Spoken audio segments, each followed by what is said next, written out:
같이 기도하겠습니다.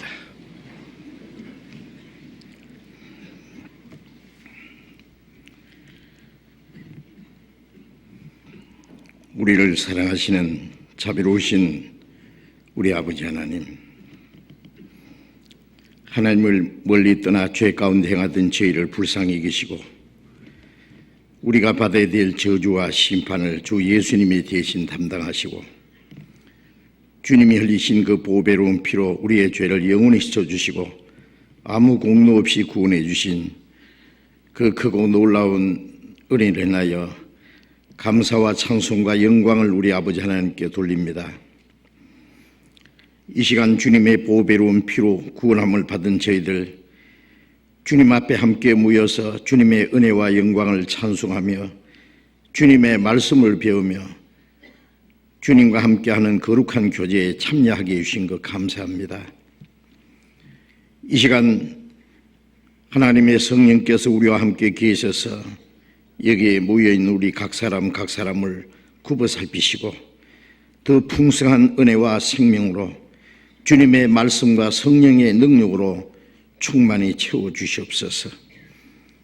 우리 각 사람을 그리스도 안에서도 완전한 사람으로 세워주시고 하나님의 자녀로 부끄러움이 없이 행하며 또 우리에게 하라고 맡기신 거룩한 역사, 주님의 복음을 증거해서 많은 잃어진 영혼들을 하나님의 품에 돌아오게 하는 그 큰 역사를 능히 이루게 해 주옵소서. 지난 주간 또 중계 수양회를 통해서 많은 영혼들이 구원받게 해주신 은혜 감사합니다.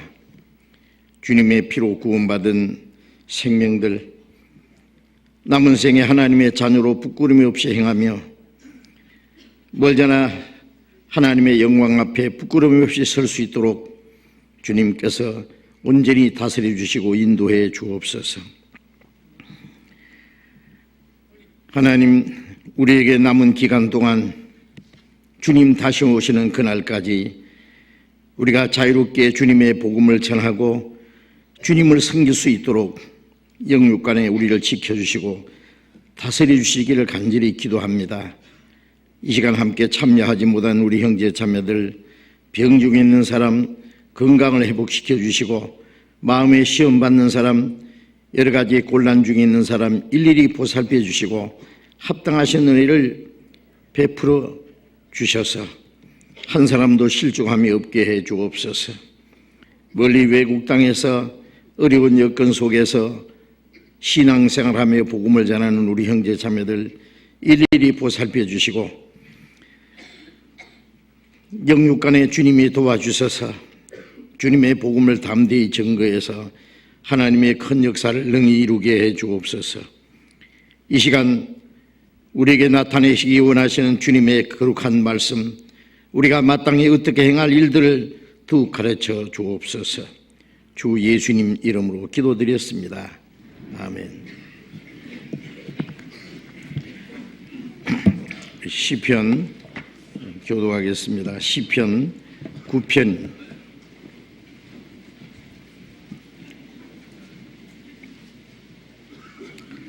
시편 9편 1절부터 끝절까지 교도하겠습니다. 시편 9편 1절부터 끝절까지 교도하겠습니다. 내가 전심으로 여호와께 감사하오며 주의 모든 기사를 전하리이다. 내가 주를 기뻐하고 즐거워하며 지극히 높으신 주의 이름을 찬송하리니 내 원수들이 물러갈 때에 주의 앞에서 넘어져 망함이니이다. 주께서 나의 의와 송사를 변호하셨으며 보좌에 앉으사 의롭게 심판하셨나이다. 열방을 책하시고 악인을 멸하시며 저희 이름을 영영히 도말하셨나이다. 원수가 끊어져 영영히 멸망하여 싸우니 주께서 무너뜨린 성읍들을 기억할 수 없나이다. 여호와께서 영영히 앉으시며 심판을 위하여 보좌를 예비하셨도다. 공의로 세계를 심판하시며 정직으로 만민의 판단을 행하시리로다. 여호와는 또 압제를 당하는 자의 산승이시요 환난 때의 산승이시로다. 여호와여, 주의 이름을 아는 자는 주를 의지하오리니 이는 주를 찾는 자들을 버리지 아니하심이니이다. 너희는 시온에 거하신 여호와를 찬송하며 그 행사를 백성 중에 선포할지어다. 피 흘림을 신문하시는 이가 저희를 기억하시며 가난한 자의 부르짖음을 잊지 아니하시도다. 여호와여, 나를 긍휼히 여기소서. 나를 사망의 문에서 일으키시는 주여, 미워하는 자에게 받는 나의 공고를 보소서. 그리하시면 내가 주의 찬송을 다 전할 것이요 딸 같은 시온의 문에서 주의 구원을 기뻐하리이다. 열방은 자기가 판 웅덩이에 빠지며 그 숨긴 그물에 자기 발이 걸렸도다. 여호와께서 자기를 알게 하사 심판을 행하셨으며 악인은 그 손으로 행한 일에 스스로 얽혔도다. 악인이 음부로 돌아가며 하나님을 잊어버린 모든 열방이 그리하리로다. 궁핍한 자가 항상 잊어버림을 보지 아니하며 가난한 자가 영영이 실망치 아니하리로다. 여호와여, 일어나사 인생으로 승리를 얻지 못하게 하시며 열방으로 주의 목전에 심판을 받게 하소서. 여호와여, 저희로 뒤롭게 하시며 열방으로 자기는 인생뿐인 줄 알게 하소서. 찬양대 찬송해 주시겠습니다.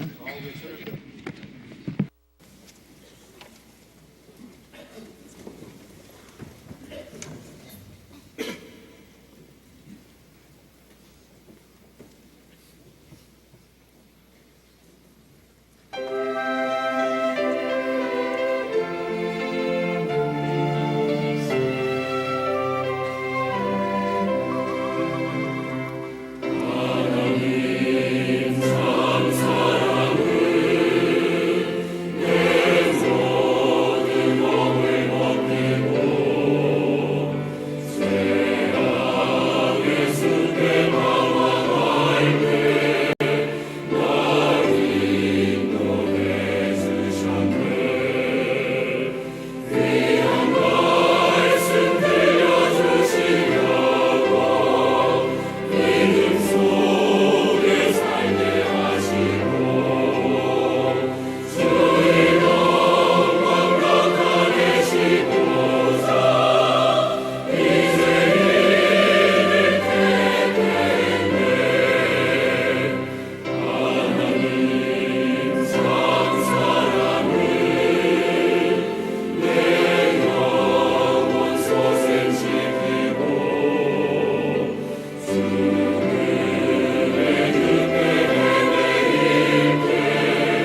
같이 성경 마태복음 27장을 찾겠습니다.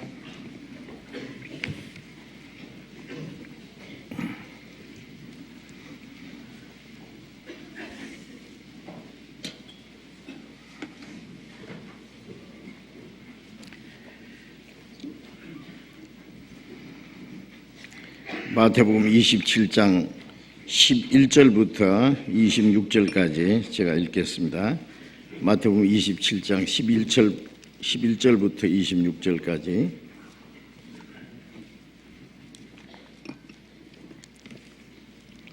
마태복음 27장 11절 읽습니다. 예수께서 총독 앞에 섰음에 총독이 물어 가로되 네가 유대인의 왕이냐? 예수께서 대답하시되 네 말이 옳도다 하시고 대제사장들과 장로들에게 고소를 당하되 아무 대답도 아니 하시는지라. 이에 빌라도가 이르되 저희가 너를 쳐서 얼마나 많은 것으로 증거하는지 듣지 못하느냐 하되 한마디도 대답지 아니 하시니 총독이 심히 기이 여기더라. 명제를 당하면은 총독이 무리의 소원대로 죄수 하나를 놓아주는 전례가 있더니 그때에 바라바라 하는 유명한 죄수가 있는데 저희가 모였을 때에 빌라도가 물어 가로되 너희는 내가 누구를 너희에게 놓아주기를 원하느냐? 바라바냐? 그리스도라 하는 예수냐? 하니 이에 저희가 그들의 시기로 예수를 넘겨준 줄 알미르라. 총독이 재판 자리에 앉았을 때에 그 아내가 사람을 보내어 가로되 저 옳은 사람에게 아무 상관도 하지 마옵소서. 오늘 밤에 내가 그 사람을 인하여 예를 많이 썼나이다 하더라. 대제사장들과 장로들이 무리를 권하여 바라바를 달라 하게 하고 예수를 멸하자 하게 하였더니 총독이 대답하여 가로되 둘 중에 누구를 너희에게 놓아주기를 원하느냐? 가로되 바라바로소이다. 빌라도가 가로되 그러면 그리스도라 하는 이 예수를 내가 어떻게 하랴? 저희가 다 가로되 십자가에 못 박혀야 하겠나이다. 빌라도가 가로되 어찌 미뇨 무슨 악한 일을 하였느냐? 저희가 더욱 소리질러 가로되 십자가에 못 박혀야 하겠나이다 하는지라. 빌라도가 아무 효험도 없이 도리어 밀란이 나려는 것을 보고 물을 가져다가 무리 앞에서 손을 씻으며 가로되 이 사람의 피에 대하여 나는 무죄하니 너희가 당하라. 백성이 다 대답하여 가로되 그 피를 우리와 우리 자손에게 돌릴지어다 하거늘 이에 바라바는 저에게 놓아주고 예수는 채찍질하고 십자가에 못 박히게 넘겨주니라. 여기까지. 지난 주간에 우리 공주 갈릴리 수양관에서 충고 수양회를 가졌고 이번에도 예전보다 더 많은 분들이 모여서 말씀을 듣고 또 새로 참석하신 많은 분들이 하나님의 은혜를 깨닫고 구원받고 기뻐하시는 그런 모습을 보았습니다. 전국에 있는 모든 형제 자매들이 또 기도해 주시고 또 전도하고 수고하신 결과라고 생각합니다.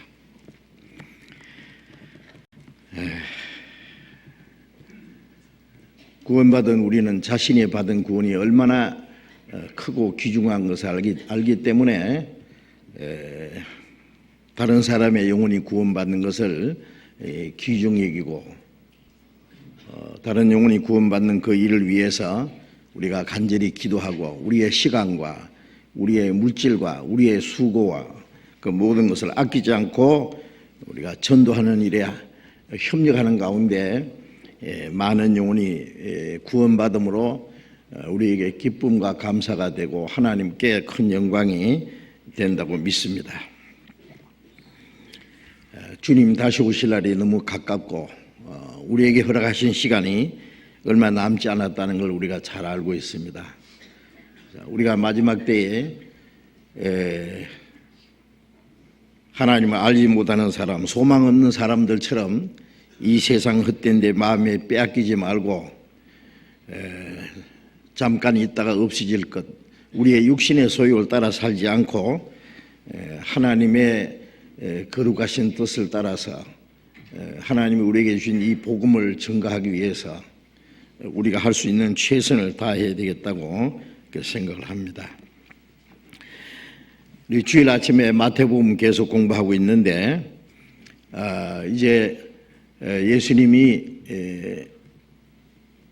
십자가에 죽으시기 전에 일어난 사건들을 통해서 예수님과 관계되는 사람들에 대해서 지금 계속 말씀을 배우고 있습니다. 예수님이 돌아가시기 전에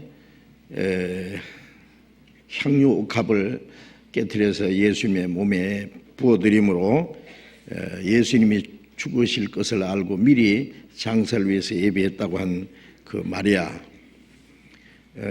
동시에 또 반대로 예수님을 은삼십에 팔은 그 12제자 중에 하나였던 가룟 유다, 그리고 스스로 목매어서 생명을 끊고 그 영혼이 떨어져서 지옥에까지 떨어진 그 가룟 유다의 운명, 또 가장 용감했던 예수님의 제자 베드로, 그러나 인간 베드로와 거듭난 이후에 사도 베드로의 모습에 대해서 우리가 말씀을 배웠습니다. 이제 또 예수님과 관계되는 사람 중에 여기 빌라도라는 사람에 대해서 우리가 좀 말씀을 배우려고 합니다. 그래서 오늘 제목은 빌라도의 고민과 질문이라고 하는 그런 제목을 정해봤는데, 이제 읽은 말씀에 빌라도가 행한 그 일에 대해서 기록이 되어 있는데, 빌라도는 로마가 이스라엘을 통치할 때에 로마에서 파송되어 온 총독, 이스라엘을 다스리는 총독의 자리에 있습니다. 그리고 재판장인 사람입니다. 그런데 이 빌라도가 바로 하나님의 아들이시고 그리스도이시고 만왕의 왕이신 예수님을 재판하게 된 것은 참으로 특별한 사건이고 또 특별한 책임이 주어진 것이고 아주 기구한 운명이었다고 생각이 됩니다. 유대 종교 지도자들은 예수님을 죽이려고 예수님을 끌고 그 빌라도 앞에 데리고 왔습니다. 이 빌라도는 예수님을 어떻게 할 것이냐 아주 큰 고민, 많은 고민을 했다는 것을 우리가 성경에서 생각해 볼 수 있습니다. 요한복음, 이 성경을 잡고 요한복음 19장을 잠깐 보겠습니다. 요한복음 19장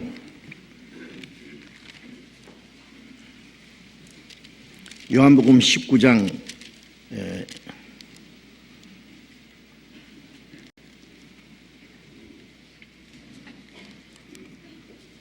요한복음 19장 10절 11절 말씀을 제가 읽겠습니다. 빌라도가 가로되 내게 말하지 아니하느냐, 내가 너를 놓을 권세도 있고 십자가에 못 박을 권세도 있는 줄 알지 못하느냐. 예수께서 대답하시되 위에서 주지 아니하였으면 나를 해할 권세가 없었으리라. 그러므로 나를 네게 넘겨준 자의 죄는 더 크니라 하시니.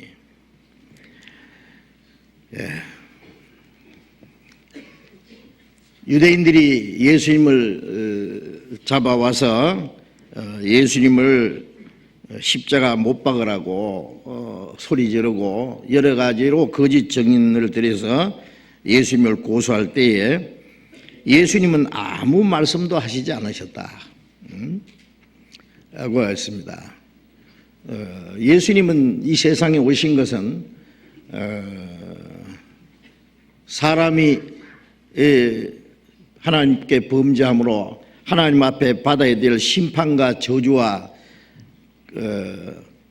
영원한 멸망에서 건지기 위해서 우리 죄를 대속하기 위해서 속죄 제물이 되기 위해서 죽으러 오셨기 때문에 예수님이 살기 위해서 구차한 변명을 하실 필요가 없는 거죠. 이사야 53장 7절에 기록된 대로 그는 도상으로 끌려가는 양처럼 털 깎는 자 앞에 있는 양처럼 잠잠하여 그 입을 열지 아니하였다. 예수님은 아무 대답도 하실 필요가 없었습니다. 그러니까 이 빌라도가 예수님에게 그 변명할 시간을 주겠다는 겁니다. 저희가 많은 일로 너를 고소하지 않느냐, 그 일에 대해서 뭐라고 변명을 해야 될 거 아니냐, 그게 사실이든 아니든. 예수님이 아무 대답도 하지 않으니까 그런 기이역이었더라 그랬죠. 세상에 재판은, 이런 재판은 없거든요. 그러면서 빌라도가 예수님에게 한 말이, 내가 너를 놓을 권세도 있고 십자가에 못 박을 권세도 있는 줄 알지 못하느냐. 빌라도는 로마에서 온 총독이고 재판장입니다. 그 사람 말 한마디면 사람을 죽일 수도 있고 살릴 수도 있는 그 권세가 있습니다. 내가 너를 살려주고 싶은데 좀 내게 말을 해보라고 말이에요. 예수께서 대답하시되 위에서 주지 아니하였다면 나를 해야 할 권세가 없었으리라. 네가 가진 그 총독의 권세도 재판장의 권세도 위에서 하나님이 주셨다. 로마서 13장에 보면은 모든 권세는 하나님께로 났다 그랬잖아요. 문제는 그 권세를 올바로 사용하느냐 잘못 사용하느냐, 그것은 그 권세를 가진 자들의 책임입니다. 위에서 주지 아니하셨다면 나를 해할 권세가 없었으리라. 그러므로 나를 네게 넘겨준 자의 죄는 더 크니라. 죄 없는 예수님을 잡아서 예수님을 십자가 못 박아 죽이라고 하는 이 이스라엘 대제사장들과 이 종교가들, 그들의 죄는 하나님 앞에 용서받을 수 없이 더없이 큰 죄입니다. 그건 어떤 도덕적인 죄와 비교할 수 없는 죄죠. 모든 율법을 범한 죄, 도덕적인 죄는 용서받지 못할 죄는 없지만은 고의로 그리스도를 배척하는 그 죄는 사함받을 길이 없고, 그리고 죄 없는 예수님을 예수님에게 여러 가지 거짓 증거를 해서 십자가에 못 박아 죽이라고 그걸 심판을 받게 하기 위해서 재판장 빌라도에게 끌고 와서 고소한 그 종교가들의 죄, 나를 네게 넘겨준 자의 죄는 더 크다. 말할 수 없이 크다. 그러면 너는 죄가 없느냐? 그 사람들 죄가 크지만은 너도 네 죄도 더 크다. 네가 재판을 잘못하면은 그게 죄에, 거기에 대한 책임과 심판을 면할 거다. 면치 못할 거다 그 말이에요. 예. 우리가 이 재판장이 공정한 공의로운 재판하는지 불의한 재판하는지 그 죄는 참으로 큽니다. 전도서 3장에 보면은 공의를 행하는 곳에도 악이 있고 재판하는 곳에도 악이 있도다. 그러나 하나님은 의인과 악인을 심판하시리라. 그 공의를 행하는 곳에도 악이 있고 재판하는 곳에 악이 있는데 그 모든 죄에 대해서 하나님이 심판하실 것이라고 말씀하셨습니다. 그래서 이 빌라도는 총독이요 재판장이요 권한을 가지고 예수님을 십자가 못 박을 수도 있고 예수님을 석방시킬 수도 있는 권세가 있었는데 그 권세를 어떻게 사용하느냐는 중대한 책임과 그로 인해서 자기의 영원한 운명이 이제 걸려 있다는 것을 빌라도는 미처 알지 못했을 겁니다. 자, 여기서 우리가 잠깐 생각할 것은 우리 자신이 그때 빌라도와 같은 위치에 있었다면, 내가 그때 빌라도였었다면, 재판장의 자리에 있었다면 어떻게 했을 것인가?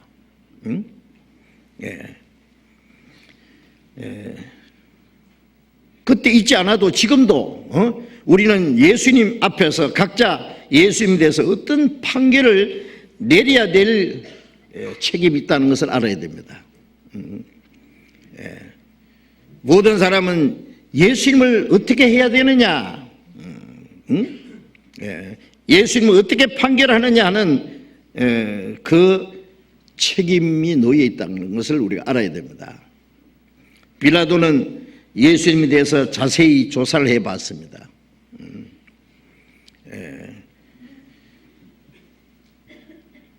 예수님이 많은 이적을 행하시고 이스라엘 백성들이 구름대처럼 그를 따라다니고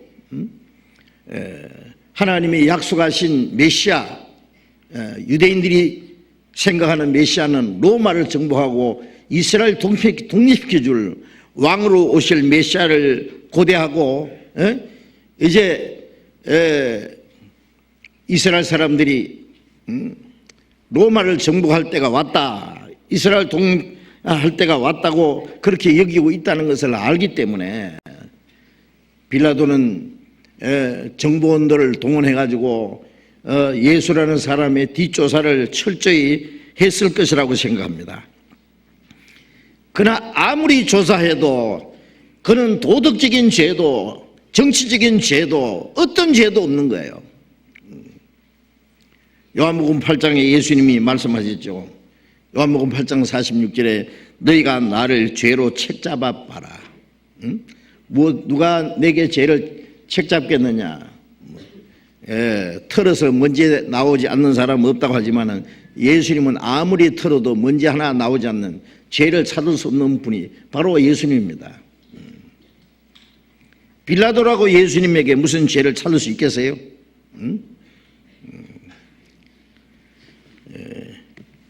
요한복음 19장 4절 말씀을 잠깐 읽겠습니다. 요한복음 19장 4절. 빌라도가 다시 밖에 나가 말하되 보라 이 사람을 데리고 너희에게 나오나니 이는 내가 그에게서 아무 죄도 찾지 못한 것을 너희로 알게 하려 함이로라 하더라. 빌라도는 예수님을 데리고 이제 재판장 앞에 이스라엘 백성들 앞에 나타나서 말하기를 내가 그에게서 아무 죄도 찾지 못한 것을 너희로 알게 하려 함이라. 아무 죄를 찾지 못했다. 요즘에 장관이나 특별한 자리에 후보자가 되면은 그 사람의 그 모든 것을 검증하는 청문회를 하잖아요. 몇십 년 전까지 그걸 전부 철저히 조사해 가지고 하면은요. 누가 그러더라고. 청문회가 꼭 염라대왕 앞에 가서 재판받는 것다고. 그러니 거기서 100% 죄가 없다고 아무 흠이 없는 사람은 아마 없을 거예요.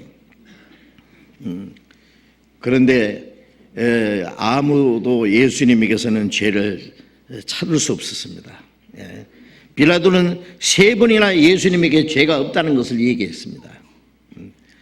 요한일서 3장 5절에 그가 우리 죄를 없이 하려고 나타내신 바 된 것을 너희가 아나니 그에게는 죄가 없느니라. 예수님은 사람은 사람인데 아담이 자손이 아닌 사람이었죠. 우리는 나면서부터 죄인으로 태어났습니다. 요한일서 시편 51장 5절에 내가 죄악 중에 출생하였으며 모친이 죄 중에 나를 잉태했습니다. 우리는 나면서부터 아담의 자손이기 때문에 죄인으로 태어났습니다. 로마서 3장 23절에 모든 사람이 죄를 범하였으며 하나님의 영광에 이르지 못하더니 모든 사람이 죄인이고 모든 사람이 죄를 지었습니다. 전도서 7장 20절에 선을 행하고 죄를 짓지 않는 의인은 세상에 아주 없느니라. 그런데 예수님은 죄가 도무지 없는, 예수님은 죄를 범한 일이 없고 하나님의 율법을 완전히 지켰고 예수님은 하나님 앞에 완전한 의인이었습니다. 그래야만 죄인을 위해서 대신 죽으실 자격이 있기 때문에 그렇습니다. 로마서 3장 4절에 보면은 사람은 다 거짓되되 오직 하나님은 참되시다 할지어다. 사람은 다 거짓되지만은 오직 참되신 분은 하나님뿐이시고 그 하나님이 사람의 몸을 입고 오신 분은 예수님입니다. 예수님은 완전한 의인이시고 하나님께 완전히 순종하신 분이고 그래서 의인으로 인정되신 분입니다. 그래야만 죄인을 대신해 죽을 자격이 있기 때문에 그렇습니다. 그래 베드로전서 3장 18절에 그가 의인으로서 불의한 자를 대신하였으니 이는 우리를 하나님 앞으로 인도하려 하심이라. 의인이 불의한 자를 대신해 죽음으로 그 속죄 제사를 드리고 죄를 없이 하셔서 이 죄인을 의인으로 만들어서 하나님 나라에 데려가시기 위해서 오신 분이 예수님입니다. 빌라도는 예수님이 죄 없다는 판결을 내렸습니다. 그거는 옳은 것이었습니다. 마태복음 27장 19절, 마태복음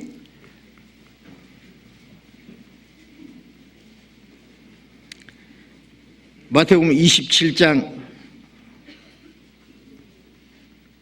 19절 보겠습니다. 총독이 재판 자리에 앉았을 때에 그 아내가 사람을 보내어 가로되 저 옳은 사람에게 아무 상관도 하지 마옵소서. 오늘 꿈에 내가 그 사람을 인하여 예를 많이 썼나이다 하더라. 이 빌라도는 죄 없는, 예수님이 죄 없다는 걸 압니다. 유대인들이 예수님을 고소하는 그 모든 것은 다 거짓된 거란 거 압니다. 그리고 로마 법에도 해당되지 않고 도덕적인 법에 해당되지 않고 오직 자기들의 종교적인 법 때문에 예수가 하나님의 아들이라는 그 이유 때문에 죽이라고 한다는 것을 압니다. 이 위선자들, 파렴치한 종교가들이 자기들의 위선을 책망하는 예수님, 그리고 그들이 예수님이 로마를 정복하는 왕으로 기대를 했는데 예수님이 왕이 되지 않고 이스라엘 독립시켜 주지 않기 때문에 거기에 대해서 반기를 들고 예수님을 죽이라고 한다는 걸 잘 압니다. 빌라도는 자기를 고소하는 사람들에 의해서 한마디 대답도 하지 않고 온갖 욕설과 거짓을 말하지만 거기에 대해 원망하는 빛도 없고 감정도 없고 여전히 사랑과 인자한 모습으로 서 계신 예수님. 예수님은 다니시면서 많은 이적을 행하셨다는 것도 압니다. 죽은 자를 살리고 문둥병자를 깨끗게 하고 소경이 있는 눈을 뜨게 하고 많은 이적을 행했다는 사실을 아마 들어서 알고 있었을 겁니다.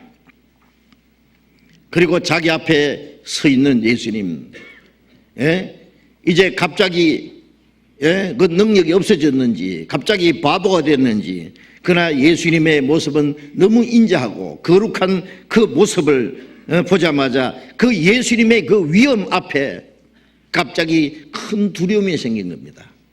이 사람이 혹시라도 저 사람들이 말하는 하나님의 아들인가, 로마의 신화에 신이 사람의 모습으로 나타나는 게 있습니다. 정말 신의 아들이 사람의 모습으로 나타나지는 않았을까?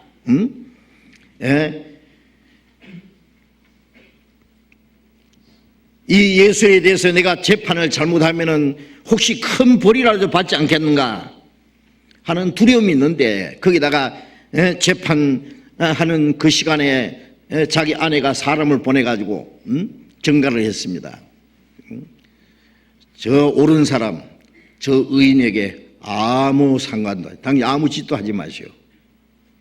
저 사람에게 잘못된 판결을 내리지 마라 그 말이에요. 내가 저 사람을 위하여 지난밤에 꿈에 예를 많이 썼나이다. 무슨 꿈을 꿨는지 모르지만은 예수님에 대해서 꿈을 꾼 것 같습니다. 그분은 의인이고 그건 보통 사람이 아니라는 것을 알고 혹시 재판을 잘못할까 봐 사람을 보내서 예수님에게, 이 빌라도에게 지금 충고를 하는 겁니다. 저 옳은 사람에게 아무 상관되옵소서. 이 빌라도는 그렇지 않아도 지금 마음이 불안하고 도대체 어떻게 해야 될 것인지 고민이 생기고 크게 두려움이 있는데, 그 아내의 말을 들으니까 더 마음에 두려움이 생겼겠죠. 그런데 우리가 알아야 될 것은, 그러면 재판장으로서 정당한 판결을 내리면 될 거 아니냐 그 말이에요. 죄 없으면 죄 없다고 무죄 석방을 내리면 될 거 아니냐 그 말이에요. 성경에 선한 사람을 악하다 하고 악한 자를 선하다 하는 이 두 가지는 다 하나님 앞에 죄요 심판을 받는다고 했는데, 이 빌라도는 예수님이 죄 없다는 것을 알면서 하나님을 두려워하는 것보다 사람을 더 두려워했습니다. 많은 군중들이 들고 일어나서 예수를 죽이라고 소리 지르고, 비록 로마가 이스라엘을 정부하고 다스리기는 하지만은 이 유대인들은 참으로 다스리기 까다로운 백성입니다. 여호와 하나님을 믿는 믿음을 가졌는데 그들이 믿는 신앙 문제를 건드리면은 들고 일어나서 이제 반기를 드는 거예요. 그래서 자기가 하나님의 아들이라는 이 사람은 죽어야 되니까, 하나님을 모독한 자니까 죽여야 됩니다. 죽여주시오. 빌라도는 처음에 그랬죠. 너희 종교 법대로 해라. 나는 이 사람에게 죄 찾지 못했으니까 나는 이 사람 재판할 수 없다. 너희들이 법대로 하라. 우리는 사람을 죽일 권한이 없습니다. 로마가 통치하기 때문에 로마 총독이, 재판장이 사형 선고를 내리기 전에는 아무도 죽일 수가 없거든요. 그러니까 당신이 좀 죽여주시오 그 말이에요. 빌라도가 몇 번씩이나 예수님이 죄 없다고 하니까 유대인들이 이번에는 빌라도까지 이제 급박을 하는 겁니다. 뭐라 하냐면은 여보시오 빌라도, 아까부터 가만히 보이 자꾸 예수를 변호하고 예수를 살리려고 하는데 이제 보이 당신도 같은 한 통속이요, 가이사의 반역자요. 이 빌라도가 용감한 사람 같으면요, 무엇이 어째 이 파렴치한 종교가더라, 죄 없는 예수를 죽이라고 하더니 이제 나까지 이제 가이사의 반역자라고 뭐라다 이놈들아 하고 한번 해봐야 될 거 아니에요. 빌라도도 역시 비겁쟁이였습니다. 저는 이 정치가들은요, 정말 나라와 민족을 위해서 양심대로 좀 멋지게 살다가 죽을지라도 했으면 얼마나 좋겠어요. 그러나 사람들에게 인기를 얻기 위해서, 우리가 아는 대로 표 하나라도 더 얻기 위해서 비겁한 소리하고 양심에도 없는 소리도 하고 그 잘못된 판결을 하는 거 보면은 참 너무나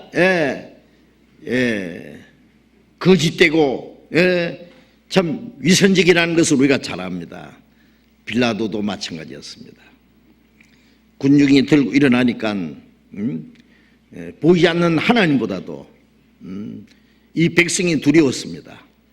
혹시 밀란이 일어날까? 밀란은 데모가 일어나는 거예요. 데모 일어나면은 로마에서 이제 빌라도 정치 잘못했다고 소환해 갈 수도 있고, 나중에 빌라도의 보고서라는 그 보고서가 발견됐답니다. 빌라도가 예수님 때문에 너무 고민하고 자기가 예수님을 잘못 판단해서 역사상 최고의 불법 재판을 한 죄 없는 사람에게다가 십자가에 못 박으라는 판결을 내렸으니까 그 문제에 대해서 빌라도는 너무너무 고민했고, 거기에 대해서 로마 황제에게 보고서를 올린 그 빌라도의 보고서라는 것 저도 봤는데요. 그러나 빌라도는 결국 자기에게 주어진 권한을 잘못 사용했고, 하나님을 두려워하는 것보다는 군중이 두려워서 잘못된 판결을 내림으로써 큰 죄를 범한 사람이었습니다. 역사상 최대의 불법 재판을 했습니다. 이제 백성들이 예수님을 십자가에 못 박아 죽이라고 계속 악을 쓰고 소리를 지르니까 빌라도가 백성들 앞에서 물을 가져다가 손을 씻으면서 하는 말이, 나는 죄 없는 이 사람에 대해서 무죄하다. 이 사람 죽이는 것에 대해서 나는 책임이 없다. 이 죄 없는 사람을 죽이는 피값을 너희들이 받으라. 그랬죠. 구약 율법에 보면은 죄 없는 사람을 죽이면은 죽인 자의 피가 흘리지 않으면 그 피값을 갚을 수가 없다 그랬어요. 하나님이 그 피를 반드시 찾으신단 말이에요. 거기에 대해서 하나님이 갚아주신다고 말이에요. 가인이 아벨을 돌로 쳐 죽였잖아요. 가인에게 네 아우가 어디 있느냐 그러니까, 내가 내 아우를 지키는 자입니까? 내가 어떻게 합니까? 하나님 뭐라 했어요? 그 아벨의 피가 내게 호소하느니라. 아벨의 피가 뭐라고 호소했을까요? 하나님, 나 억울하게 죽었습니다. 내 피값을 갚아주십시오. 그래서 가인이 저주를 받아가 하나님 앞에 또 쫓겨났잖아요. 너를 만나는 자가 너를 죽일 것이다. 유대인들은 소리를 질렀습니다. 좋습니다. 그 피값을 우리와 우리 자손에게 돌려주시오. 돌아가야 되고 말고요. 그 피값은 그 당대 유대인들에게 돌아갔죠. 먼저 예수님은 서기 33년에 돌아가셨는데, 바로 그 후 37년 후에 서기 70년에 로마 타이투스 대장이 군대를 끌고 예루살렘을 침공해 나서 유대인 110만 명을 무자비하게 죽이고 9만 7천 명을 로마의 노예로 끌고 가고 나머지는 전 세계 쫓아버렸고, 그 자손들은 1900년 동안 가는 곳마다 얼마나 많은 피를 흘렸습니까? 그 피를 우리와 우리 자손에게 돌릴지어다. 죄 없는 하나님의 아들을 죽인 그 피값이 그들과 그들 자손에게 얼마나 큰 형벌로 돌아갔다는 걸 압니다.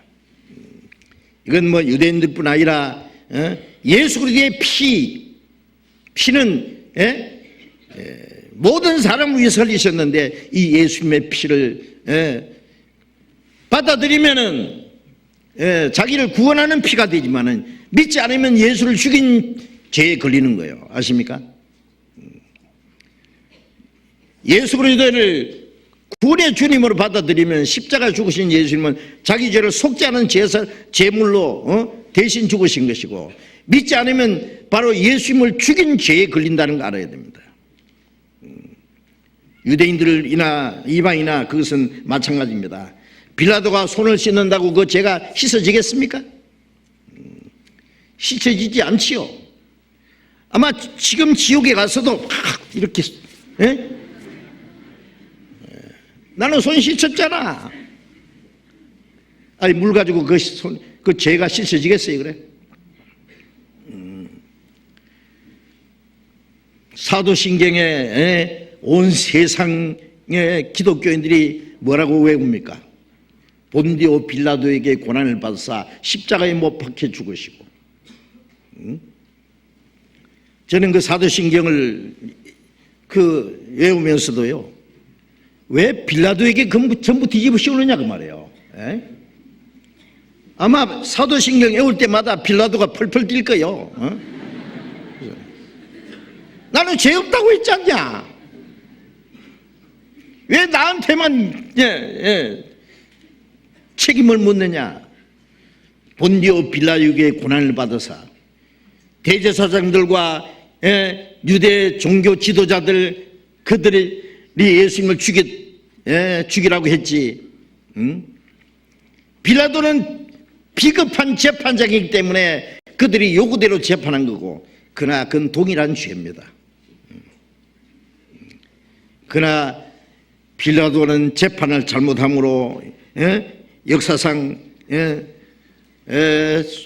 긴 기간 동안에 약 2000년 동안 많은 사람들에 비해서 본디오 빌라도에게 고난을 받았다라고 말하는 그 허물을 씻을 수가 없고, 빌라도는 자기가 심판했던 그리스도가 만왕의 왕으로서 이제 심판대에 앉았을 때에 빌라도는 그 죄수로서, 예수님을 죽인 죄수로서 예수님 앞에서 심판을 받아야 될 겁니다.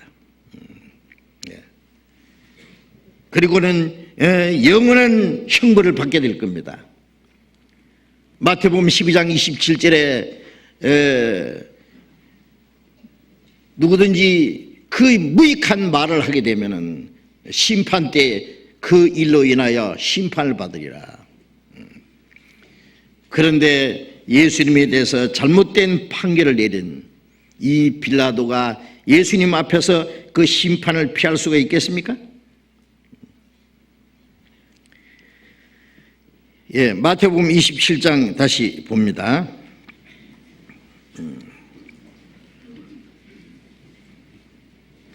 마태복음 27장 11절, 예수께서 총독 앞에 섰음에 총독이 물어 가로되 네가 유대인의 왕이냐? 예수께서 대답하시되 네 말이 옳도다. 자, 이 빌라도의 첫 번째 질문입니다. 네가 유대인의 왕이냐? 이 말은 유대인들은 왕으로 오시는 메시아를 기다렸잖아요. 또 구약 성경에 약속이 되어 있습니다. 다윗 왕은 세계 주변에 있는 나라들 정복하고 이스라엘 통일 왕으로 이루었습니다. 가장 위대한 왕이 되었습니다. 그 아들 솔로몬은 태평세월을 가졌고 최고 영광을 누린 왕입니다. 이 다윗이나 솔로몬 왕은 장차 만왕의 왕으로 오실 그리스도의 하나의 모형이었습니다.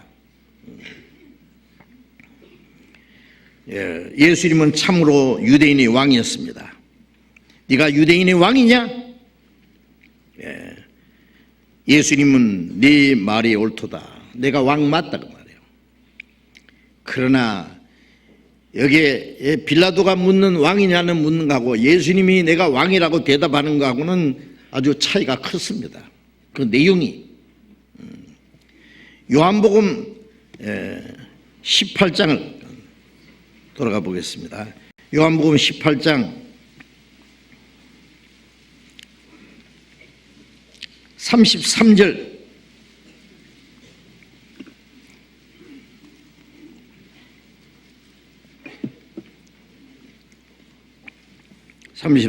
이에 빌라도가 다시 관정에 들어가 예수를 불러 가로되 네가 유대인의 왕이냐?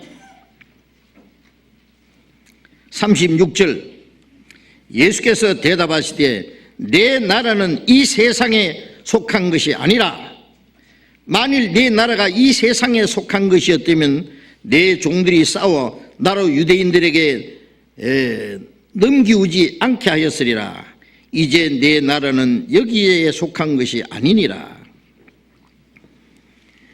빌라도가 예수님을 관정으로 데리고 그 빌라도의 그 관정입니다. 그 안으로 데려가서 개인적으로 물었습니다. 네가 유대인의 왕이냐? 예수님 대답에 내가 왕이다. 그런데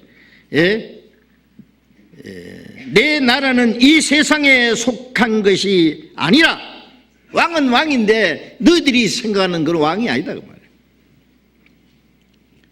로마를 정복하고 이스라엘 독립시키고 그리고 왕자리에 앉는 그런 세상 왕이 아니다 그 말이에요. 내 나라는 세상에 속한 것이 아니라, 예수님은 사탄의 권세를 정복하고 죄의 권세를 정복하고 사망의 권세를 정복함으로써 우리 마음에 평강을 주시고 생명을 주시고 우리의 마음을 다스리는 영원한 왕이 되실 걸 말했습니다. 마지막에 세상을 정복하실 만왕의 왕으로 오시기 전에 예수님은 죄와 죽음과 사탄의 권세를 정복하실 왕입니다. 왕은 정복자입니다. 다스리는 분입니다. 우리의 마음에 마귀가 다스리고 죄와 죽음의 권세가 우리를 다스려 왔습니다.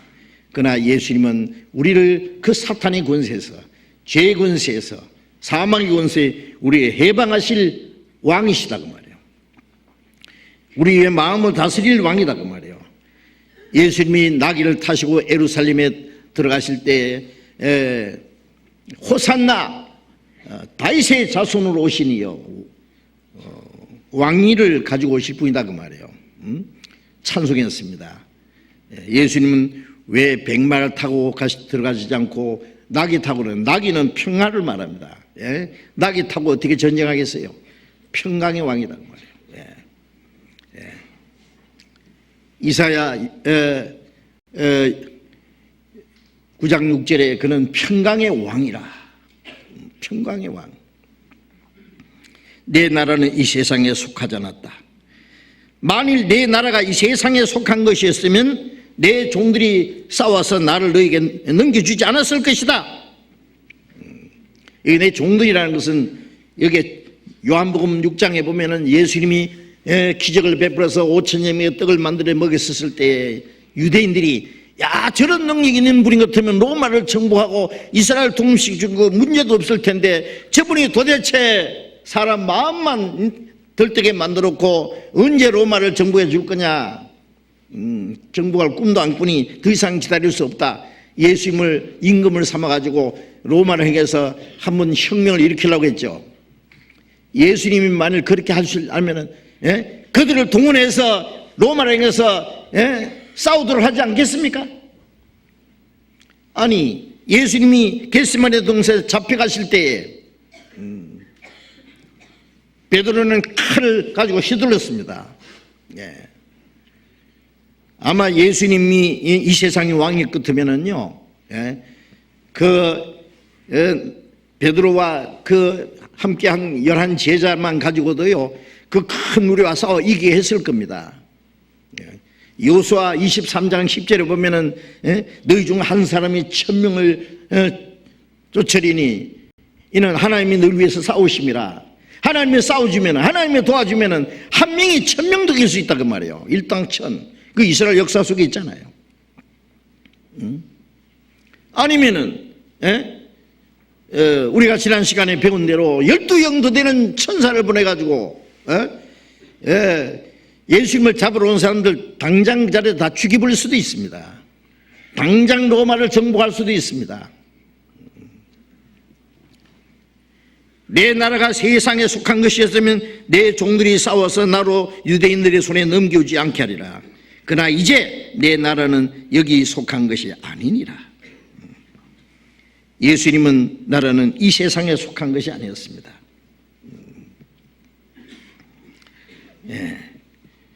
예수님은 이 세상을 정복하고 만왕의 왕으로 나타나시기 전에 먼저 신령한 왕으로서 신령한 세계를 다스리는 왕이 되셔야 됐던 겁니다.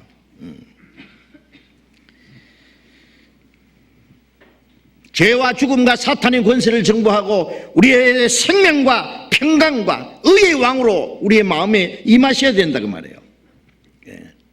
시편 24장 7절에 보면은 문들아 너희 머리를 들지어다 영원한 문들아 들지어다 영광의 왕이 들어가시려다 영광의 왕이 누이시뇨 만군의 여호와께서 영광의 왕이시로다.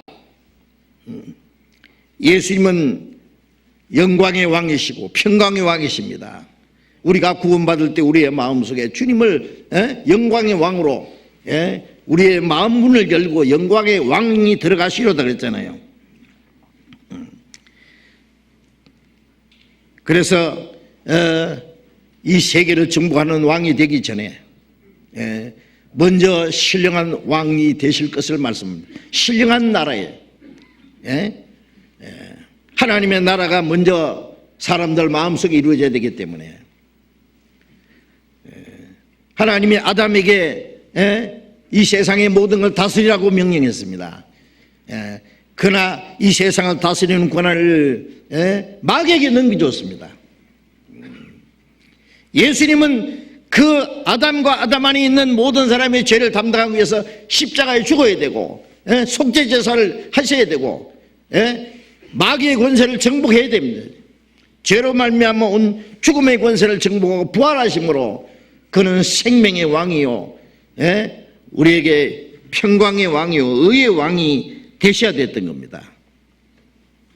베드로전서 1장 11절에 보면은 예수님이 오시기 전에 예수님을 예언하던 그 선지자들이 자기 속에 계신 그리스도의 영이 받으실 고난과 후에 얻으실 영광을 미리 증거했다. 예수님은 먼저 고난을 받으시고 그 다음에 만왕의 왕으로 영광의 주님으로 오셔야 됐습니다.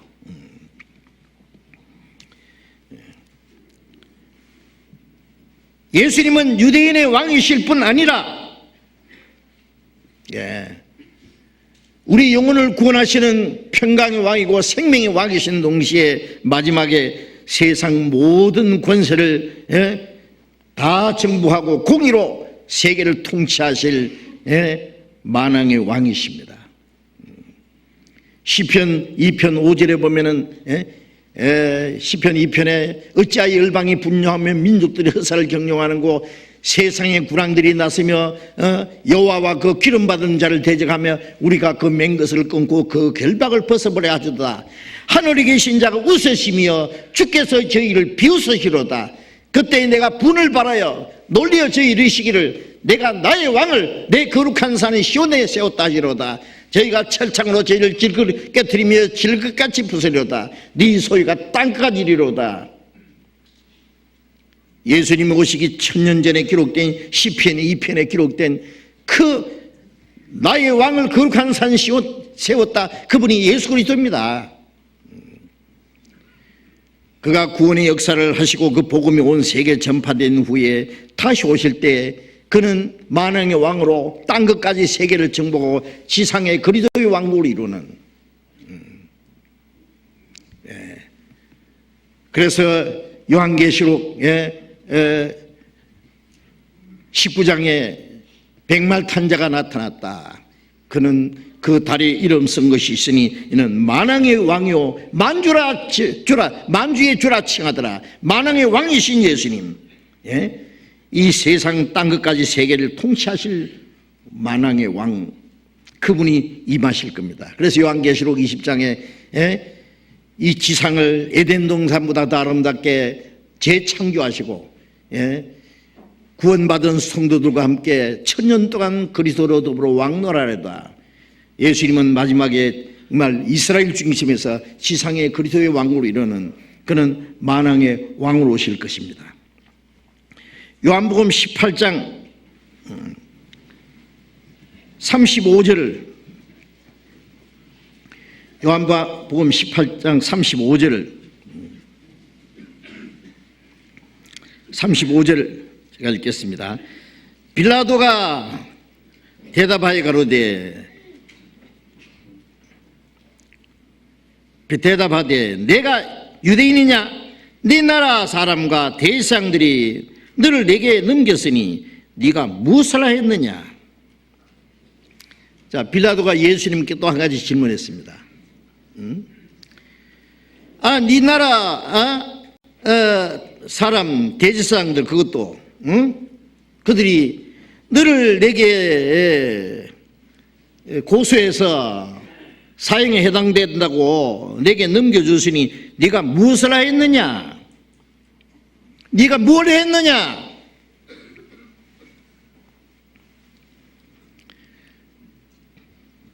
빌라도는 예수님이 죄가 없다고 했는데 빌라도가 모르는 또 무슨 사건이 있었느냐? 고소받을 만한 무슨 일이 있었느냐? 자, 우리는 빌라도가 한 질문에 대해서 우리도 생각해 봐야 됩니다. 예수님은 무엇을 했습니까? 예수님이 세상에 오셔서 무슨 일을 하셨습니다. 고린도서 5장 14절에 우리가 생각건대 한 사람이 모든 사람을 대신하여 죽었은즉 모든 사람이 죽은 것이다. 예수님은 그가 우리 죄를 없이하러 오셨다. 죄삭선 사망이기 때문에 죽으러 오셨다 그 말이에요. 한 사람이 모든 사람을 대신하여 죽었은즉 모든 사람이 죽은 것이다. 예수님이 무슨 일을 했습니까? 왜 십자가에 죽었습니까? 거기서 무슨 일이 일어났습니까? 요한일서 2장 2절에 저는 우리 죄를 위한 화목제물이니 우리만 위할 뿐 아니라 온 세상의 죄를 위하심이라. 우리 죄를 위한 화목제물이다. 죄로 말미암아 하나님과 원수가 되었습니다. 우리가 원수 되었을 때 그리스도께서 우리 죄를 위해서 죽었다. 예수님이 하나님과 우리 사이에 원수된 것을 십자가로 소멸했습니다. 우리 죄뿐 아니라 온 세상 죄를 위해서. 골로새 1장 잠깐 봅시다. 신약 325페이지 골로새 1장 20절.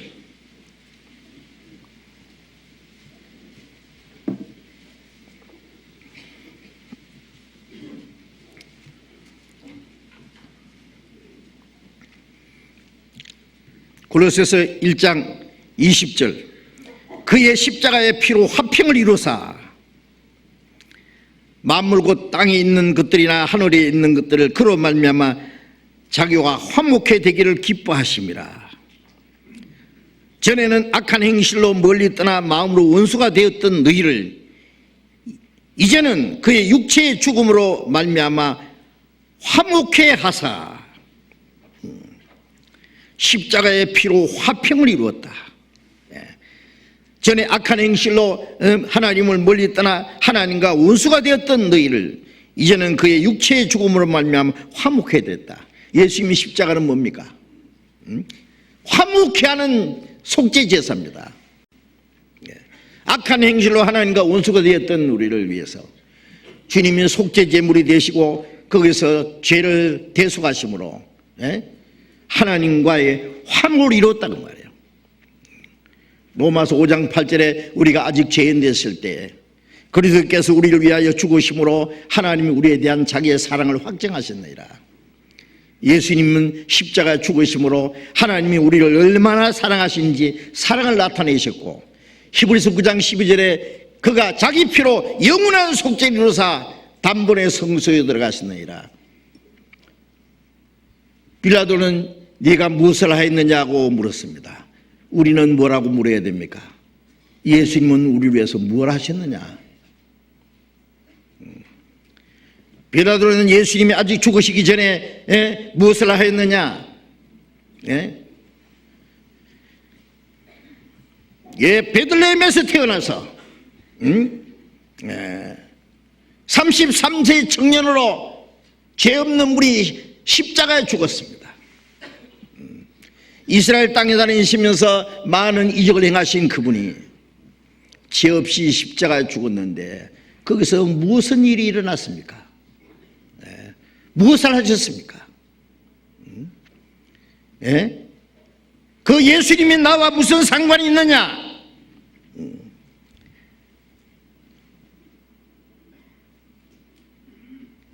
과거에 예수 믿는 사람들 핍박하는 사람들이 뭐라고 했냐면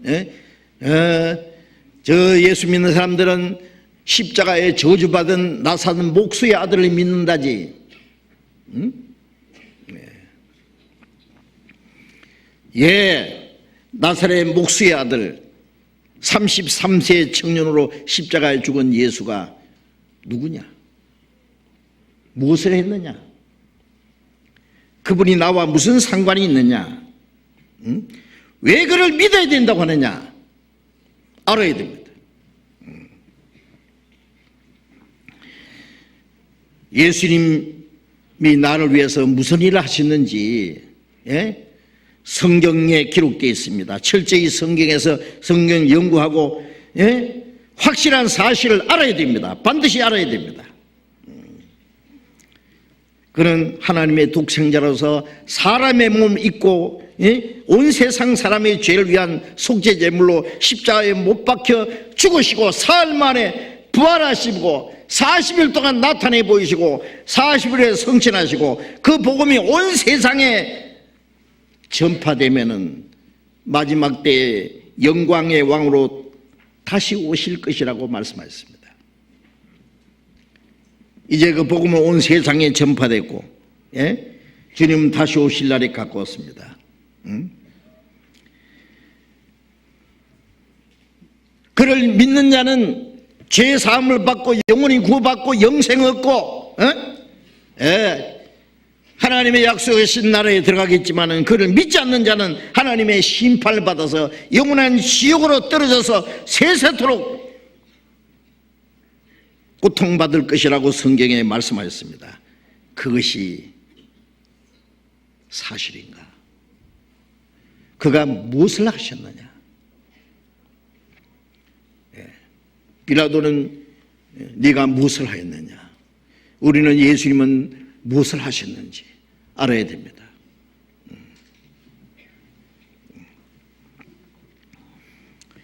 요한복음 18장 다시 돌아가 보겠습니다.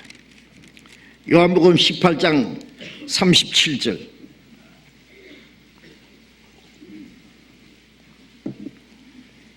요한복음 18장 37절 38절. 빌라도가 가로되 그러면 네가 왕이 아니냐? 예수께서 대답하시되 내 말과 같이 내가 왕이니라. 내가 이를 위하여 났으며 이를 위하여 세상에 왔나니 곧 진리에 대하여 증거하려 함이로다. 무릇 진리에 속한 자는 내 소리를 듣느니라 하신대 빌라도가 가로되 진리가 무엇이냐 하더라. 내가 왕은 왕인데 세상 왕이 아니고 진리를 증거하러 왔다. 진리에 대하여 증거하러 왔다. 진리에 속한 자는 내 소리를 듣느니라. 빌라도가 또 한 가지 또 중요한 질문을 했습니다. 진리가 무엇이냐? 진리가 무엇이냐? 예수님은 그게 답을 해주지 않았습니다. 왜? 빌라도는 진리를 알 자격이 없는 사람입니다. 빌라도는 거짓된 권세에 눈이 멀은 사람입니다.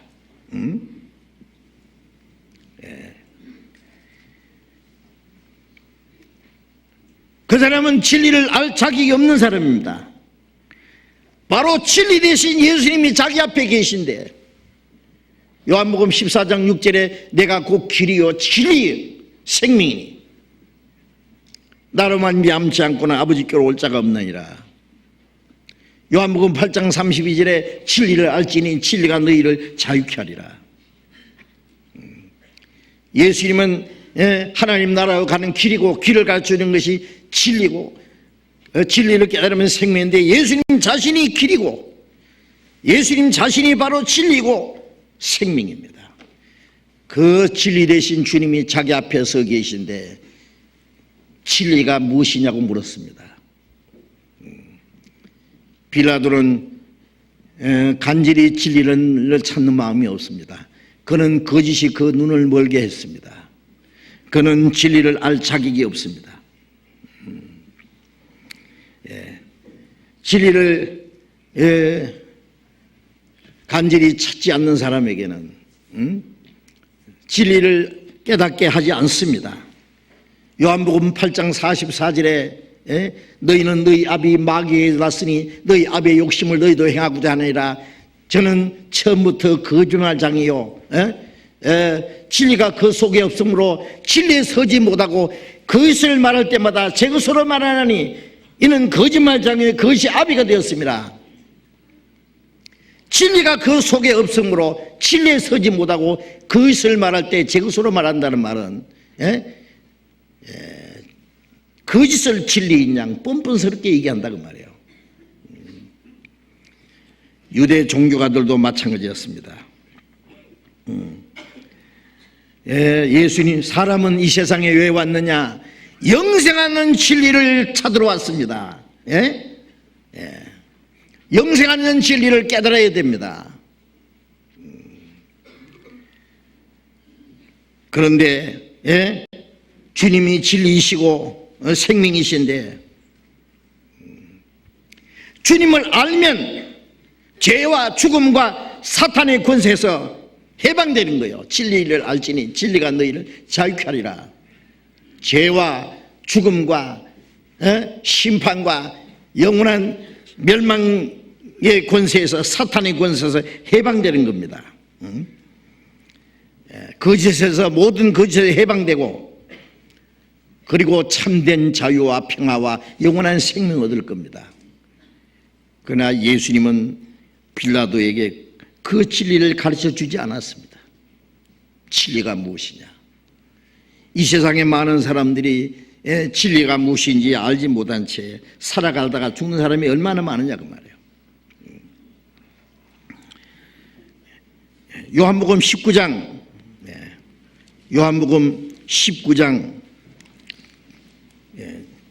7절부터 보겠습니다. 7절부터 9절까지 봅니다. 유대인들이 대답하되 우리에게 법이 있으니 그 법대로 하면은 제가 당연히 죽을 것은 제가 자기를 하나님의 아들이라 함이니이다. 빌라도가 이 말을 듣고 더욱 두려워하여 다시 관정에 들어가서 예수께 말하되 너는 어디로 서냐 하되 예수께서 대답하여 주지 아니하신지라. 빌라도가 그 다음 질문이 뭐예요? 너는 어디로 서냐? Where do you come from?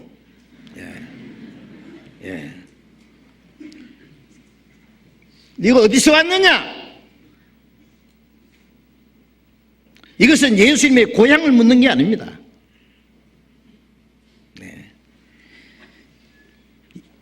예수님은 하나님의 아들이라고 말하는 것 때문에 지금 고소하고 있는데 그 말을 듣고 빌라도가 더 두려워했다 그랬죠. 이분이 정말 하나님의 아들이냐? 응? 너는 어디로 서냐? 이건 아주 심각한 질문입니다.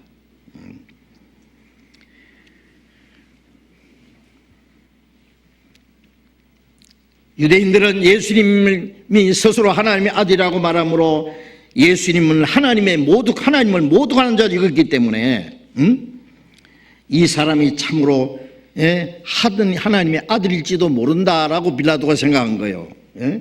너는 어디로 서냐? 이것은 예수님의 근원을 물으시는 겁니다. 묻는 겁니다.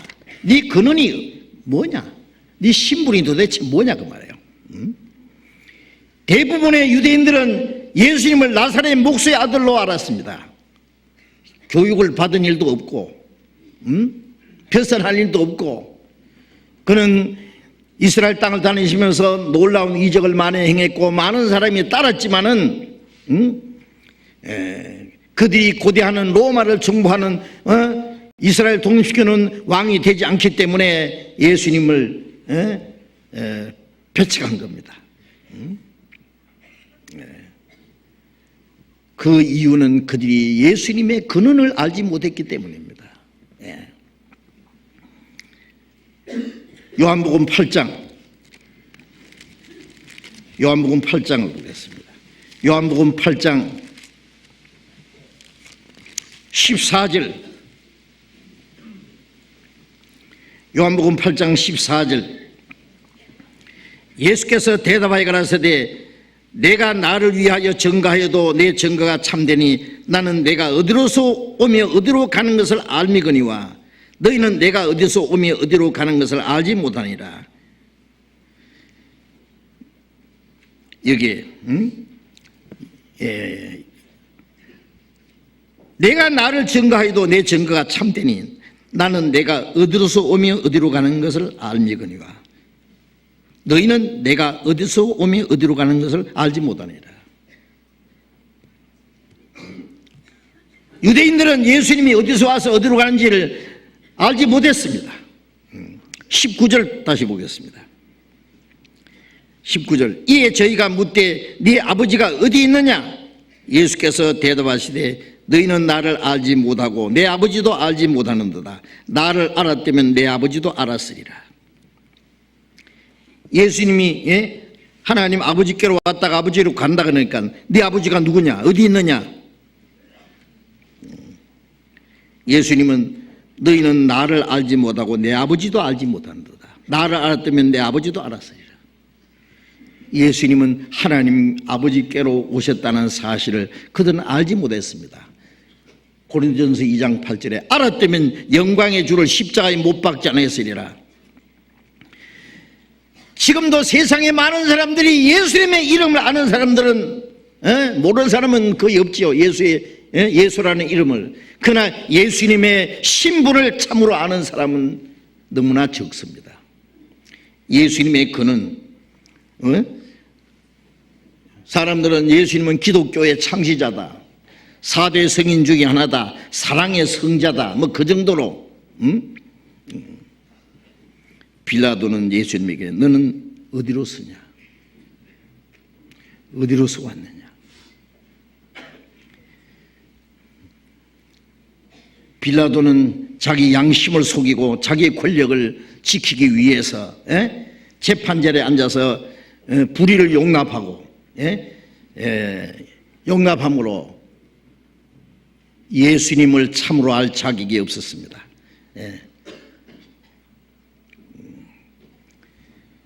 예수님을 알지 못한다는 것은 하나님의 약속, 하나님이 주시기 원하시는 생명과 상관없는 겁니다. 하나님의 생명과 하나님의 약속과 하나님이 주시는 분깃에게는 관계없는 사람입니다. 예수님을 참으로 아는 것은 자기의 영원한 생명과 직접 관계가 됩니다. 요한복음 17장 3절에 영생한 곳 유일하신 참 하나님과 그 보내신 자 예수 그리스도를 아는 것이 이다 그랬죠. 하나님을 알고 예수 그리스도를 아는 것이 영생이다.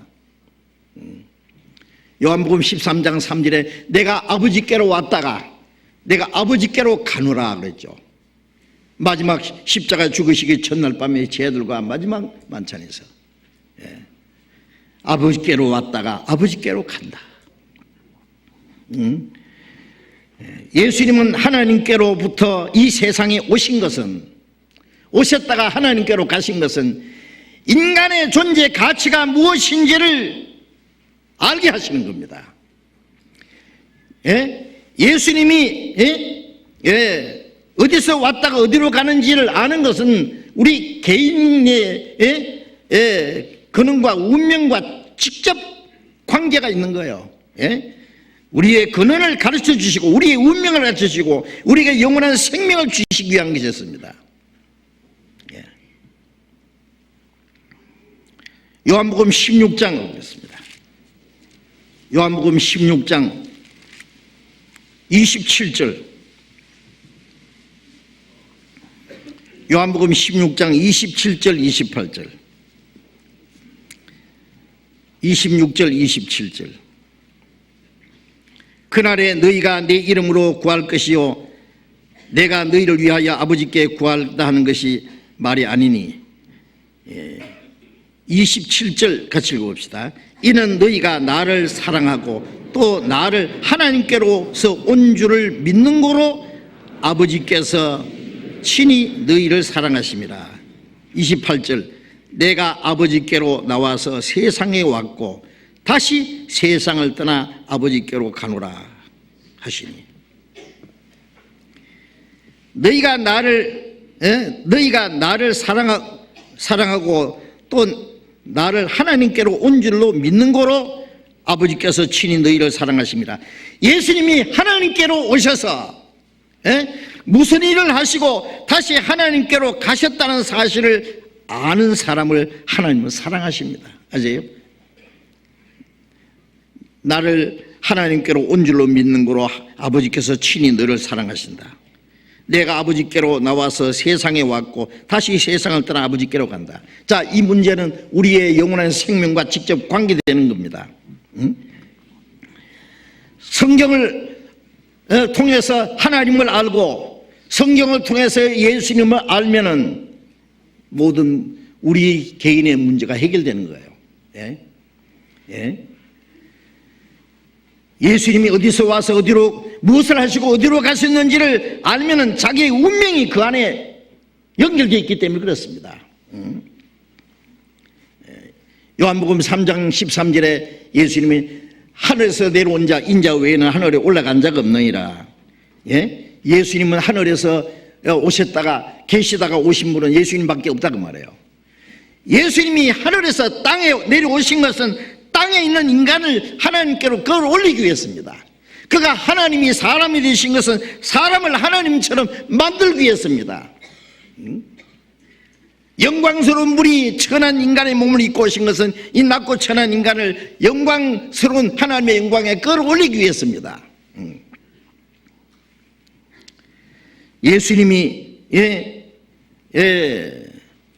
어디서 오셔서 어디로 가시는지 그것은 우리가 어디서 와서 어디로 가는 것인지를 그 운명과 직결되는 겁니다. 예수님이 세상에 오셔서 죄 없는 우리 십자가에 죽으시고 피를 흘리신 것은 마땅히 형벌받을 죄인을 살리기 위해서, 예수님이 다시 하늘로 가신 것은 우리를 하나님 거로 데려가시기 위해서입니다.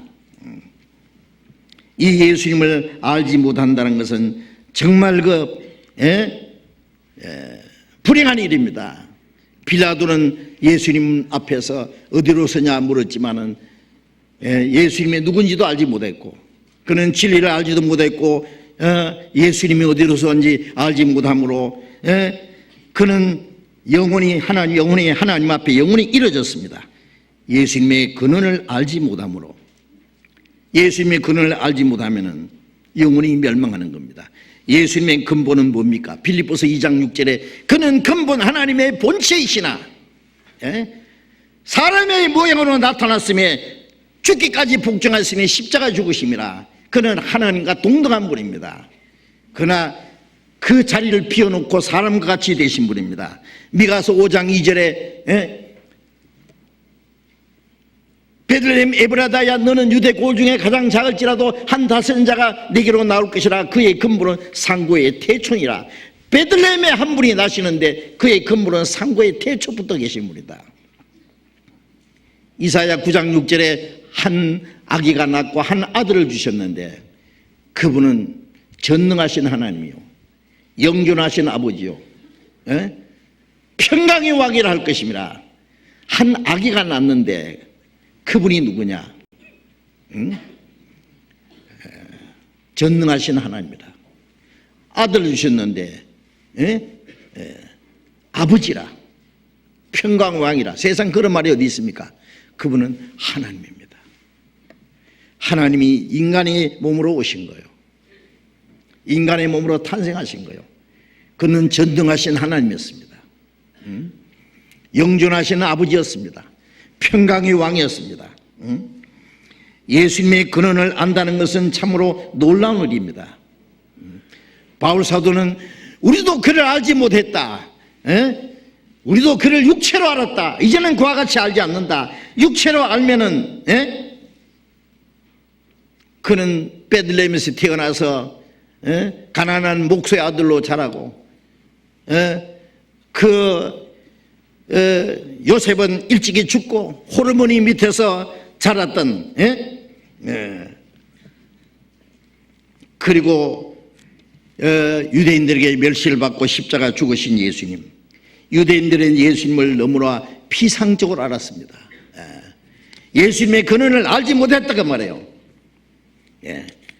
너는 어디로 서냐? 빌라도의 이 질문을 우리도 깊이 생각해야 됩니다.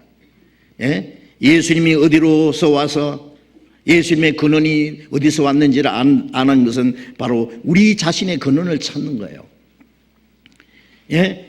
예수님은 어디서 오셔서 왜 살다가 무슨 일을 하시고 어디로 가셨느냐 하는 것은 바로 우리의 존재의 가치를 깨닫게 하는 것이요, 우리가 어디서 와서 무엇 때문에 살다가 어디로 가는지 그것을 가르쳐 주는 겁니다. 바로 인생은 어디서 와서 어디로 가는지 사람은 알지 못하잖아요. 예수님을 모르면 우리가 어디서 와서 어디로 가는지 모릅니다. 누가복음 13장에 보면은 문을 닫은 후에 밖에서 문을 두드리면서 주여 열어주소서. 그 안에서 말하기를 나는 너희가 어디로서 온 자인지 알지 못하노라. 불보령한 자가 날 떠나가라. 예수님은 내가 문이다. 나로 말미암아 들어가면 구원받는다. 내가 길이다. 천국 가는 길입니다. 예수님이 십자가에 죽으심으로 천국 가는 문을 열어놨습니다. 길을 만들어놨습니다. 그런데 그 길로 오지 않았기 때문에 우리가 주님 앞에서 먹고 마셨으며 주님은 우리 앞에 가르쳤습니다. 주님은 내가 너희가 어디로서 왔는지 알지 못하노라. 주님이 어디로서 와서 어디로 갔는지를 모르기 때문에 그들은, 예수님도 그들을 어디로 왔는지 모른다고 말씀했습니다. 요한복음 8장 21절 보겠습니다. 요한복음 8장 21절. 다시 이르시되 내가 가리니 너희가 나를 찾다가 너희 죄 가운데서 죽겠고 나의 가는 곳에는 너희가 오지 못하리라. 24절. 이러므로 내가 너희에게 말하기를 너희가 너희 죄 가운데 죽으리라 하였노라. 너희가 만일 내가 그인 줄 믿지 아니하면은 너희 죄 가운데서 죽으리라. 예수님은 너희가 나를 찾다가 너희 죄 가운데 죽으리라. 나의 가는 곳에 너희가 오지 못하리라.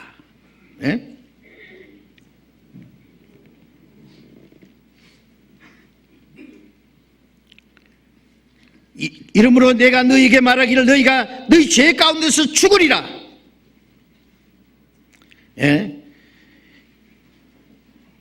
내가 그인 줄 믿지 아니하면은 너희 죄 가운데서 죽으리라. 예수님이 어디서 왔는지, 예수님이 무슨 일을 하셨는지, 예수님과 무슨 상관인지 알지 못하면은 죄 가운데서 죽습니다. 내가 가는 곳에 너희가 오지 못하리라. 우리는 예수님이 가신 곳에 가야 됩니다. 예수님이 가신 곳에 가지 못하면은, 죄 가운데 죽으면은 거기는 지옥밖에 없습니다. 예수님이 가신 곳에 가지 못하면은 이건 영원한 멸망입니다. 지옥입니다.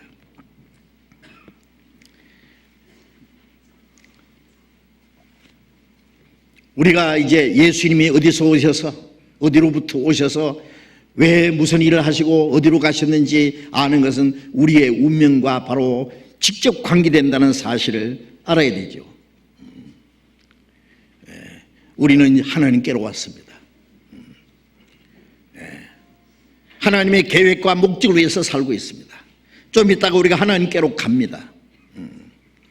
예수님은 우리가 어디서 와서, 그리고 우리가 어떤 운명에 있는지, 그리고 우리의 죄 문제, 심판과 멸망의 문제를 예수님이 해결하시고 다시 하나님께로 가신 것은 우리를 하나님 나라로 끌어올리기 위해서요. 요한복음 14장 2절 3절에 내 아버지 집에 거할 곳이 많도다. 내가 너희를 위하여, 내가 가서 너희를 위하여 처소를 예비하면 내가 다시 와서 너희를 내게로 영접하여 나 있는 곳에 너희도 있게 하리라. 주님이 가셔서 우리 있을 곳을 준비해 놓고 다시 오셔서 우리를 그 주님이 계신 곳으로 데려가신다고 약속했습니다. 이제 우리가 또 한 가지 알아야 될 것은 이 복음을 전하는 사람, 하나님의 말씀을 가르치는 사람이 그 가르침이 어디서 왔는지 알아야 됩니다. 가르침을 받는 사람은 가르치는 사람이 어디서 왔는지 알아야 됩니다. 어디서 왔다는 말은 물론 고향을 말하는 것도 아니고 무슨 학교를 나왔는지, 무슨 신학교를 나왔는지, 그 사람의 교파가 뭔지 그걸 말하는 게 아닙니다. 사도행전 5장에 보면은 사도들이 예수님의 복음을 담대히 전가할 때 유대 종교가들이 사도를 잡아놓고 또 매질을 하고 예수 이름으로 말하지 마라, 말하면 죽여버린다. 그러니까 가말리엘이 뭐라고 하는지 아세요?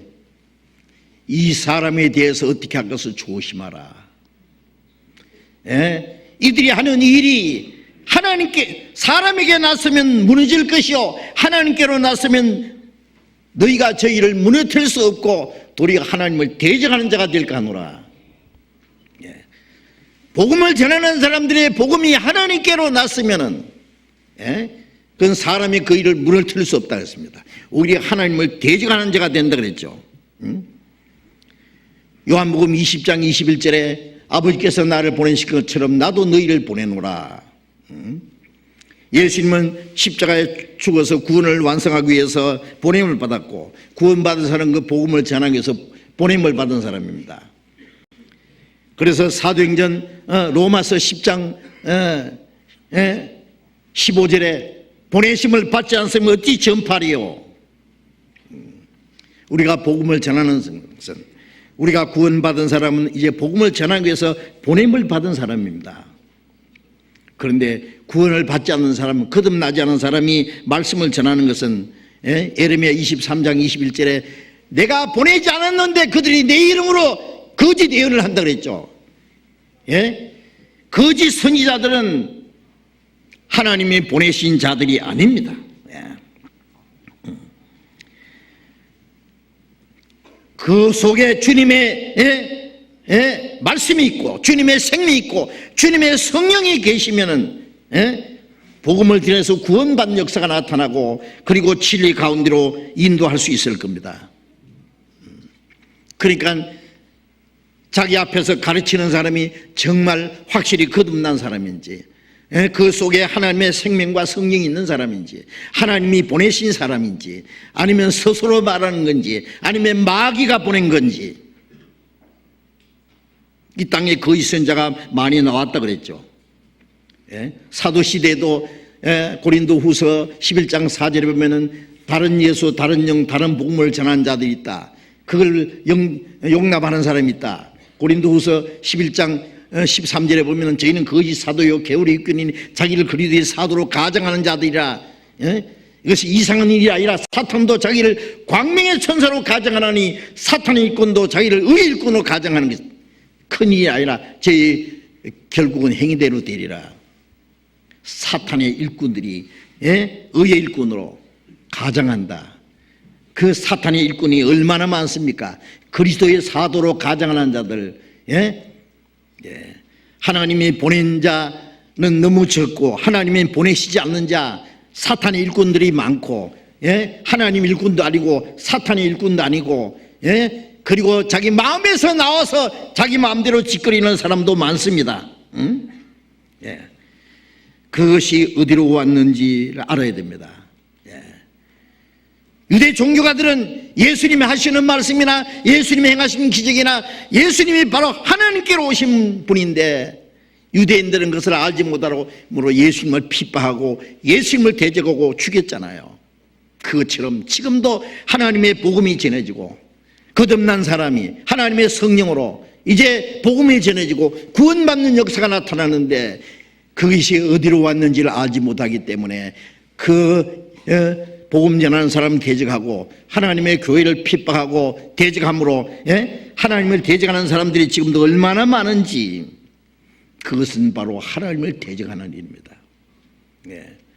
가말리엘이 말한 대로 그 일은 무너뜨릴 수 없고 오히려 하나님을 대적하는 자가 될까 하노라. 하나님께로 온 하나님의 역사는 사람이 그것을 인간의 세력으로 막을 수가 없는 겁니다. 이제 마지막 빌라도가 유대인들에게 말했습니다. 이 예수를 내가 어떻게 하랴 했습니다. 이 예수를 내가 어떻게 하랴. 자, 우리는 예수님을 어떻게 해야 됩니까? 빌라도의 이 질문은 자기 마음의 심한 고민과 갈등 속에서 나온 질문입니다. 동시에 모든 사람도 스스로 이 갈등과 이 고민을 해야 됩니다. 이 예수를 어떻게 하랴. 예수님이 과연 하나님의 보내신 하나님의 아들이고 온 세상 죄를 대속하기 위해서 십자가에 죽으시고 사망의 권세를 깨치고 부활하신 하나님의 아들 그리스도냐? 자, 이 예수를 어떻게 하랴? 각 사람은 서로 자기에게 질문해야 됩니다. 그리고 각 사람이 예수님을 어떻게 해야 됩니다. 그 예수님과 나와 무슨 상관이 있느냐? 내가 이 예수를 어떻게 하랴? 우리가 하나님의 심판대 앞에 설 겁니다. 하나님 앞에 심판대 앞에 설 때에 우리가 무슨 일을 했느냐, 착한 일을 했느냐, 악한 일을 했느냐, 그걸 물으시기 전에 네가 예수를 어떻게 했느냐 물으실 겁니다. 내가 보낸 나의 독생자, 너희를 위해서 십자가에 죽으시고 사망의 권세를 깨치고 영원한 속죄를 주시고 구원의 역사를 이룬 이 예수를 어떻게 했는지 거기에 대해서 하나님이 심판하실 겁니다. 이 예수를 어떻게 하랴? 예수님의 제자 도마는 부활하신 예수님을 만져보고 예수님 앞에 엎드려서 말하기를 나의 주시오 나의 하나님이십니다. 그분은 나의 구속주시오 나의 주님이시오 나의 하나님이신 것을 신앙 고백을 하든지 유대인처럼 예수님을 배척하든지 결정을 해야 됩니다. 그리고 예수님을 어떻게 했는데에 따라서 주님 앞에 가서 영원한 운명이 결정될 겁니다. 그리고 하나님 앞에 심판을 받을 겁니다. 같이 기도하겠습니다. 자비로우신 우리 아버지 하나님, 예수님께서 빌라도 앞에서 심판을 받으시던 재판받으시는 그 장면을 우리가 성경을 통해서 교훈을 받았습니다. 빌라도는 예수님이 죄 없으신 것과 예수님께서 하나님께로 오신 분인 걸 느끼고 예수님을 두려워하는 마음이 있었지만은 그는 자기 양심을 속이고 자기의 그 권세를 지키기 위해서 하나님보다도 사람을 두려워하고 스스로 거짓된 재판을 함으로 예수님을 사형 판결에 넘겨준 그 큰 죄를 범한 것을 저희들이 압니다.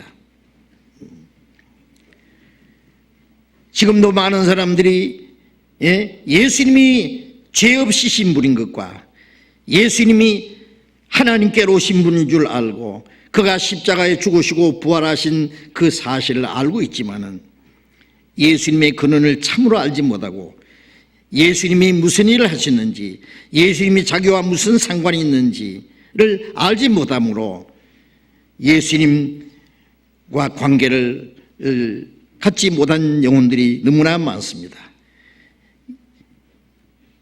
예수님이 하나님이 보내신 그리스도요 구원의 주님이라는 사실을 알지 못하면은 그들은 자기 죄 가운데 죽으리라고 말씀하신 대로 나의 가는 곳에 너희가 오지 못하려고 말씀하신 대로 그 말씀이 얼마나 두렵고 무서운 말씀이라는 것을 사람들로 알게 해 주시옵소서. 예수님께서 하나님께로 오셔서 구원의 역사를 이루시고 다시 하나님께로 가신 것은 우리가 바로 하나님께로 왔으며 우리를 구원하신 주님의 은혜를 깨닫고 우리도 하나님께로 갈 것을 우리에게 보여주신 것을 저희 믿고 감사합니다. 우리는 다시 오시는 주님을 사모합니다. 십자가에 죽으신 예수님 멀잖아 만왕의 왕으로 심판의 주로 다시 오실 것을 저희들이 알고 있습니다. 우리 가운데 한 사람도 이 하나님의 은혜에서 떨어지는 사람이 없게 하시고 아직 구원받지 못한 우리 가족들, 이웃들, 우리 주변의 많은 영혼들에게 이 주님의 은혜를 증가함으로써 주님이 이루신 사실을 증가함으로 그들도 함께 구원을 받을 수 있도록 역사해 주옵소서. 주 예수님 이름으로 기도드렸습니다.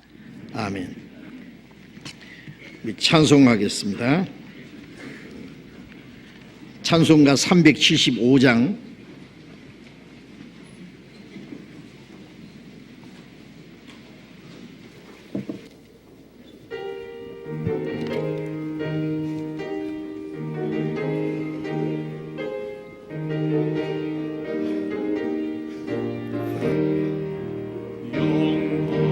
받으신 마주의 주여 우리가 명령을 조치리다 베푸신 은혜를 감사히 알고 진실한 마음으로 섬기겠네 구주의 은혜 주시는 대로 영원히 받들어 섬기겠네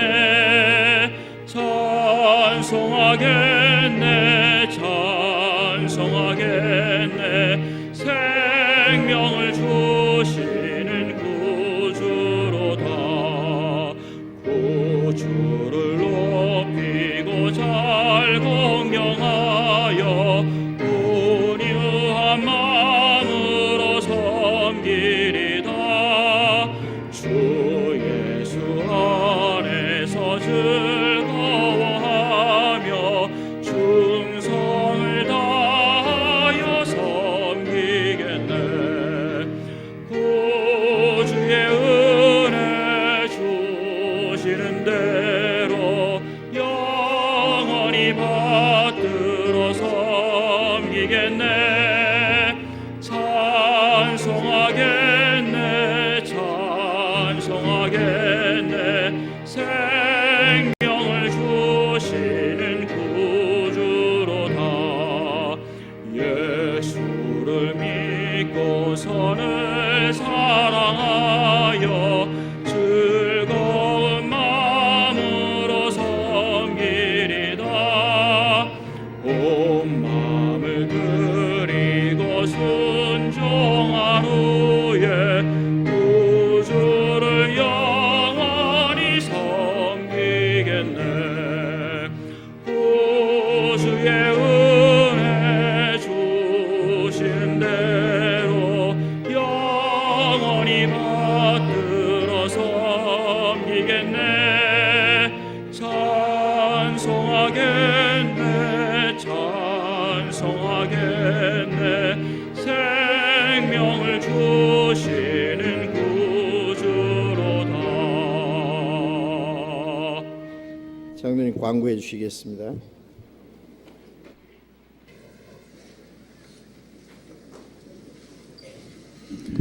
광고 말씀드리겠습니다. 아시는 대로 내주 주일날 봄철 바자회를 합니다. 그러니까 내주에는 전부 바자회 하는 줄 알고 그렇게 오시면 되겠습니다.